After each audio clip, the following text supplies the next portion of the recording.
ابھی خبر ہے کراچی میں بغیر اسلحہ لائے بینک ڈکیتی کی بڑی واردات، کار سوار ملزمان 1 کروڑ سے زائد کیش لوٹ کر فرار ہو گئے۔ گزشتہ روز پیر آباد میں بینک ڈکیتی کا مقدمہ درج کر لیا گیا ہے۔ مزید جانیں گے ڈان نیوز کے نمائندے محمد بلال سے۔ بلال بتائیے۔ جی بالکل، دیکھیں گزشتہ روز پیر آباد میں بینک ڈکیتی کی ایک بڑی واردات کا مقدمہ درج کر لیا گیا ہے۔ واردات کا مقدمہ بینک ملازم رئیس خان کی مدعیت میں درج کیا گیا ہے، جبکہ ملزمان نے سیکورٹی گارڈ گل حسن اور تاج سے اسلحہ چھینا۔ مسلح ملزمان نے چھینے گئے اسلحے سے عملے کو یرغمال بنایا۔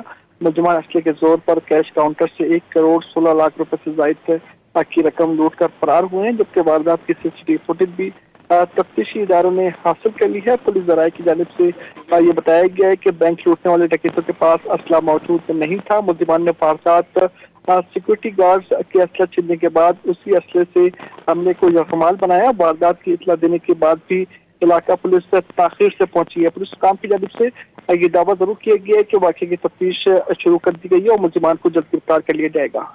بہت شکریہ محمد بلال ان تفصیلات کے لیے۔